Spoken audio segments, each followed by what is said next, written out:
सबसे पहला सवाल ये आता है, एक अच्छा पैराग्राफ कैसे लिखते हैं। फॉर एग्जाम्पल, मैं लिखना चाह रहा हूं, the best governance structure can be attained by keeping legislation, executive, and judiciary independent. ठीक है। अब ये जो मैंने बात लिखी है, ये मेरा पर्सपेक्टिव है। एक कॉलेज ग्रेजुएट का, एक यूनिवर्सिटी ग्रेजुएट का पर्सपेक्टिव कोई पर्सपेक्टिव नहीं होता। अब आपने इसमें क्या लिखना है, as per the saying of Montesquieu. Montesquieu एक बहुत बड़ा पॉलिटिकल साइंटिस्ट था। उसने क्या कहा, the best form of government is is one which the legislative, executive, and judiciary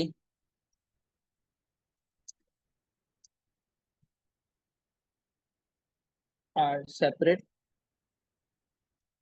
and kept check to prevent any branch from becoming powerful। ये इसकी पूरी कोटेशन थी।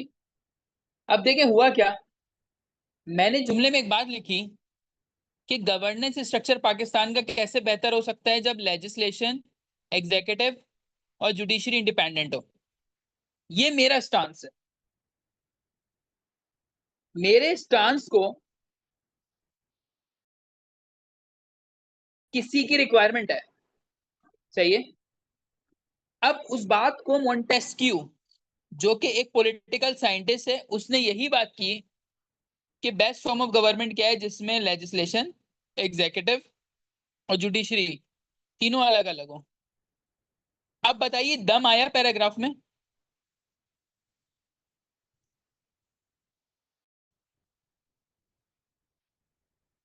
अब एग्जामिनर मेरी बात को रद्द नहीं कर सकता।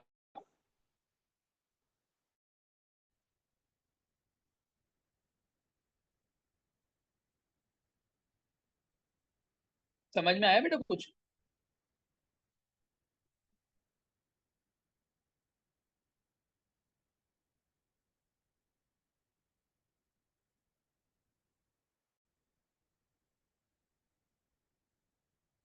अच्छा जी, आगे बढ़े।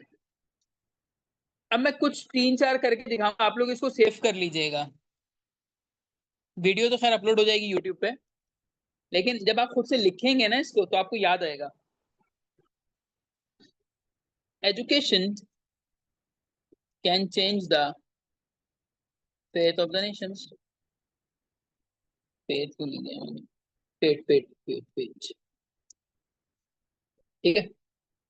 एजुकेशन जो है वो नेशंस के फेट चेंज कर देती है, ये मैंने बोला।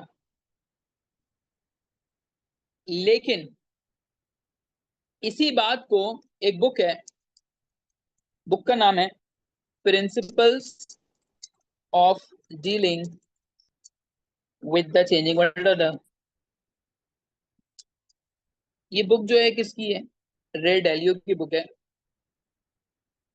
अच्छा, इसमें उन्होंने एजुकेशन से एक स्टार्ट लिया और वर्ल्ड पावर तक का सफर बताया कि कैसे होता है। आए जरा देखते हैं। रे डालियो कहते हैं अगर आपके मुल्क में एजुकेशन अच्छी है, आपके लोग एजुकेटेड हैं, तो आप इनोवेशंस करेंगे। जब आप इनोवेशंस करेंगे तो मुल्क में टेक्नोलॉजी बनेगी। जब टेक्नोलॉजी बनती है तो प्रोडक्ट्स आते हैं। जब प्रोडक्ट्स आते हैं तो इकोनॉमी अच्छी होती है। जब इकोनॉमी अच्छी होती है तो ग्लोबल ट्रेड शुरू होता है। जब ग्लोबल ट्रेड अच्छा होता है तो करेंसी की वैल्यू अच्छी होती है, सोसाइटी बेटर हो जाती है। और जब इकोनॉमी स्ट्रेंथन हो जाती है तो आप वर्ल्ड पावर बन जाते हैं।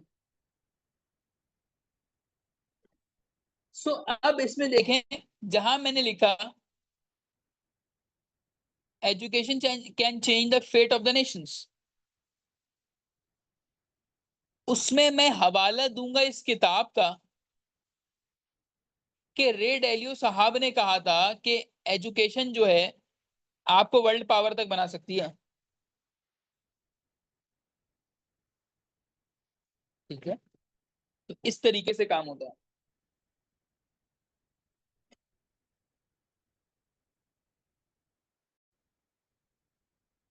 ठीक है, क्लियर हो रहा है?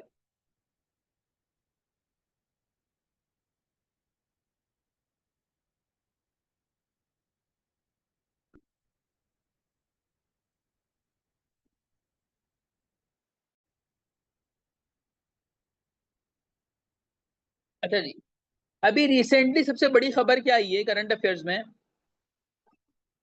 रशिया ने तालिबान को एक्सेप्ट कर लिया।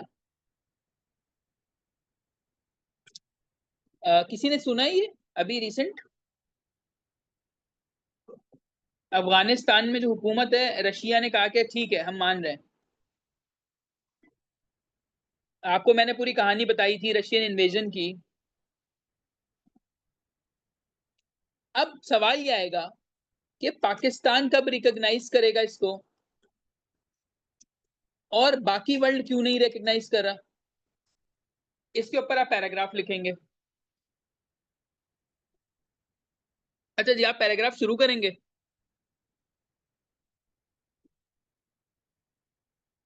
और आप इसको लिखते चले जाएंगे।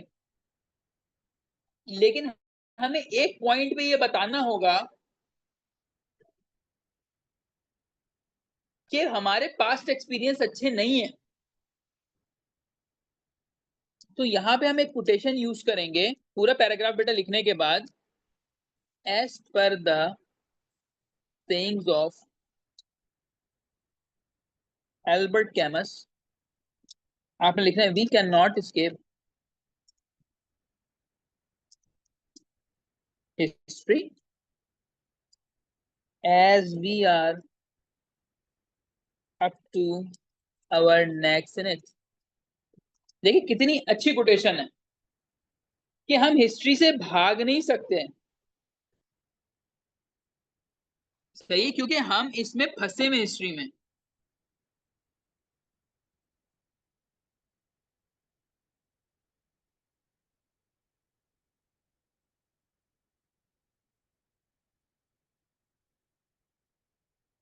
अभी तक आपको समझ में आया कि हमें करना ये अपनी बात करने के बाद उसका रेफरेंस देना है और अपनी बात मुकम्मल करेंगे। ठीक है, जैसे मिसाल के तौर पे इसको लिखा, hence Pakistan must make meticulous decisions before joining or coming to any point। ठीक है, इस तरह से हम पेपर में रेफरेंस कोट करते हैं। देखो बहुत सारी चीजें बेटा, एक एक को करके दिखाता हूँ, कोई एक आदमी आपको समझ में आ गई ना, बस समझ में आ जाएगा आपको कि एक पेपर में क्या करना है। कोशिश करता हूँ कि अच्छे अच्छे मिल जाए मुझे। अच्छा, हमने डेमोक्रेसी की बात की थी, सबसे ज्यादा डेमोक्रेसी पेपर में आता है। हमने कहा कि पीपल पार्टिसिपेशन कम है।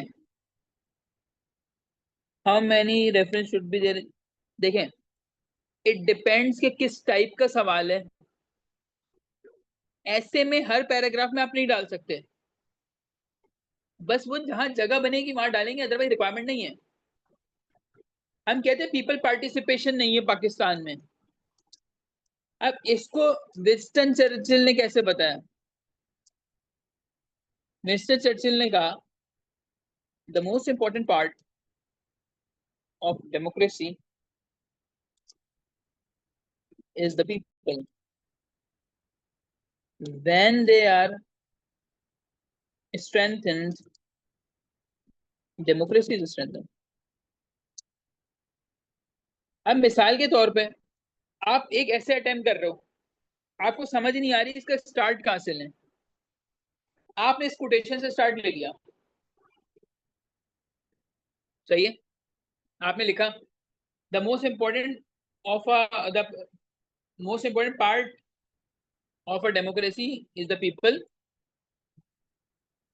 यहाँ पे पार्ट आएगा, when their strength democracy strength, full stop, चाहे तो नाम लिख दें Winston Churchill. The above quote highlights the importance of public participation in a society. Pakistan is sadly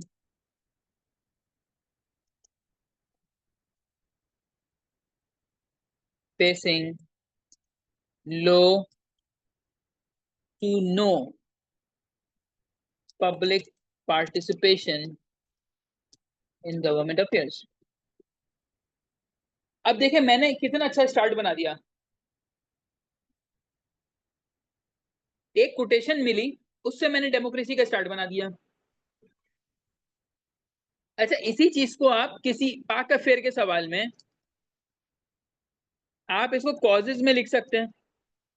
Pakistan में डेमोक्रेसी अच्छी नहीं है क्योंकि लोगों को वैल्यू नहीं दी जाती, और आप आखिरी में लिखेंगे कि विंस्टन चर्चिल ने कहा था ये वाली बात। बेटा पॉइंट समझ में आ रहा है आप लोगों को?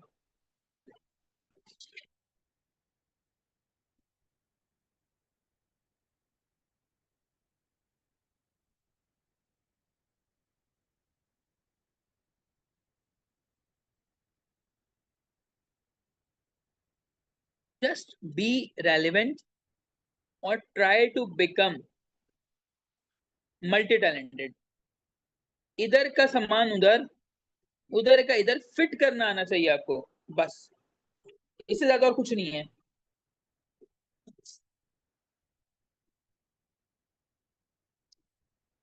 और मैं आपको बताता हूँ,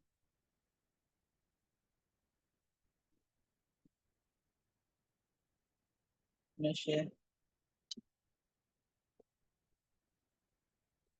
जब तक आपके माइंड में कोई सवाल है तो आप पूछ लो, मैं और ढूंढ रहा हूँ अच्छी अच्छी चीजें।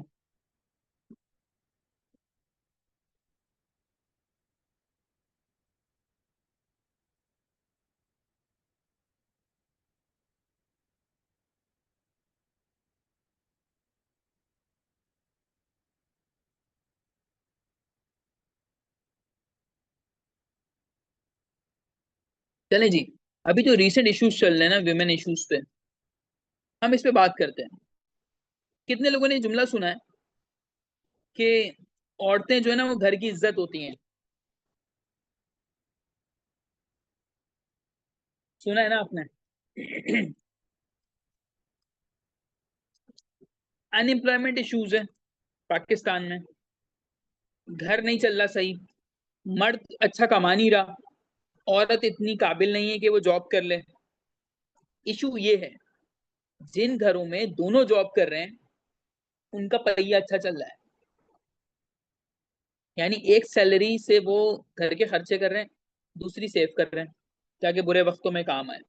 लेकिन आज के दौर में मेजोरिटी जगहों पे मर्द बाहर काम कर रहा है, औरत घर में। आपने एक पढ़ी लिखी लड़की को जाया कर दिया, बात समझ में आती है? मुझे इस पे एक पैराग्राफ बनाना है।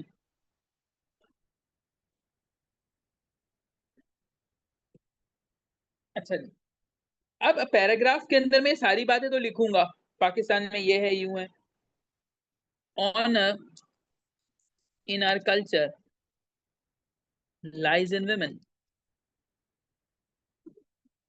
they are considered wrongly। दो आपने इतना बना दिया कि औरत घर की इज्जत है, औरत घर की इज्जत है, और आपने सारी इज्जत उसके पास रख दी, ठीक है। As a result of this, half of the country's population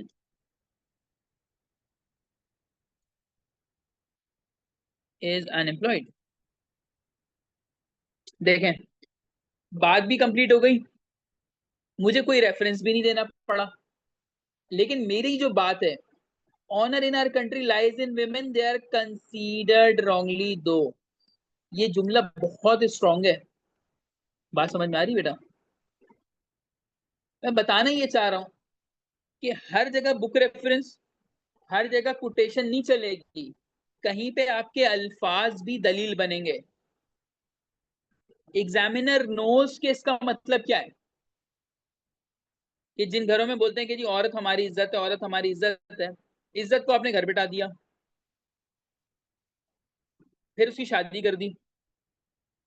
अब वो औरत जो है, सिवाय रिप्रोडक्शन के और बच्चे पालने के, घर संभालने के, कोई और काम नहीं करती।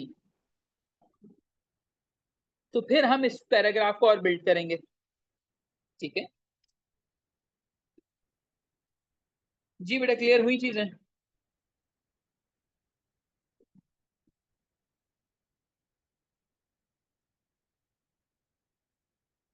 ओके। अच्छा, इसमें कुछ जुगाड़ भी होती है। अच्छा, अब आप बोलोगे कि यार सर ये पता नहीं आप ट्रिक्स क्या बताएंगे। कुछ ऐसी कोटेशंस होती हैं जो आप हर जगह लगा सकते हो। ये इस पे फाइनल बात करेंगे। रूमी, रूमी की कोटेशन है, yesterday I was clever so I wanted to change the world, today I am wise so I am changing myself. ये आपने देखा होगा, बहुत सारे लोगों ने कवर भी लगाया हुआ होता है, स्टेटस भी लगा हुआ होता है। अब हम इससे फायदा क्या उठाएंगे? जब हम रिकमेंडेशन का पैराग्राफ देंगे ऐसे के अंदर, तो हम क्या बोल सकते हैं कि जी इंसान सिंगल हैंडेड अपने आप को चेंज करे। जब वाटर क्राइसिस की बात आएगी तो हम ये लिखेंगे, ग्लोबल वार्मिंग की बात आएगी तो हम ये लिखेंगे। नेक्स्ट कोई भी रिकमेंडेशन या कंक्लूजन होगी, यही वाली कोटेशन चला दें आप, ठीक है। आप जैसे लिखेंगे ना कि पाकिस्तान में बहुत ज्यादा वाटर क्राइसिस है, क्यों है? लोग जाया कर रहे हैं। अब आप रिकमेंडेशंस देंगे कि media should aware the masses, media बताए लोगों को कितना पानी इस्तेमाल करना है। मीडिया लिखते लिखते ये लगा दो कि हम सबको क्या करना है, अपने आप को चेंज करना है, बस। अब यही वाली जो चीज है, याद करने के बाद डिफरेंट डिफरेंट जगहों पे लगा लो। 12 पेपर है ना आपके, फिट कर लो कहीं पे भी, ठीक है। समझ में आया बच्चों आप लोगों को? ये जो मैं एक्स्ट्रा क्लासेस रखता हूँ ना, और सबको एक्सेस देता हूँ इसका, ये चीजें कोई नहीं सिखा रहा। मैंने एक स्क्रीनशॉट शेयर किया, एक सर हैं, बहुत बड़े टीचर बनते हैं, मैं इवैल्यूएशन करता हूँ, ये करता हूँ। उनसे किसी ने कहा सर डेमो इवैल्यूएशन दे दें, उन्होंने क्या जवाब दिया, मैंने डाल दिया ग्रुप में। मेरे पास जो बच्चे आते हैं वो गवाह है इस चीज के, कि मैं इवैल्यूएशन भी डेमो देता हूँ। मैं 4 5 एक हफ्ता आप क्लासेस लेते हो फ्री में। बेटा तो रवैये का फर्क होता है। अगर मैं ये सोच रहा हूँ कि मैंने जो मुश्किलात उठाई हैं वो आप ना उठाओ, आपके पास ऐसा बंदा हो जो आपको कदम कदम पे गाइड करे, तो आप फायदा उठाइए उस चीज का। बट आपको भी शौक है कि जी नाम के पीछे जाना है मुझे, किसी ब्रांड के पास जाऊं मैं और मैं उनसे सवाल करूं और इस तरह से जवाब मिले उनका, और वो हर जगह लगा भी रहे हैं इस चीज को। तो कोशिश करें बेटा, अगर कोई आपके साथ सिंसियर है, आप भी सिंसियर हैं, ठीक है जी। आज के लिए इसको इतना ही रखते हैं, बाकी इंशाल्लाह फिर नेक्स्ट क्लास में मुलाकात होगी। अब आपने करना ही है कि आज जितनी चीजें मैंने बताई है ना, इसके ऊपर पैराग्राफ्स बिल्ड करिएगा, ठीक है। Try to use these references. कहाँ कहाँ यूज कर सकते हैं? इस्लामियात में यूज करें, कोई ऐसे का पैराग्राफ लिखें वहां यूज करें, ठीक है। और फिर चेक करवाइएगा लास्ट। इंशाल्लाह आज सबकी इवैल्यूएशन कंप्लीट हो जाएगी, और फिर हम आज नए सिरे से जो है वो नई इवैल्यूएशंस लेंगे। दुआ में याद रखिएगा। अल्लाह हाफिज।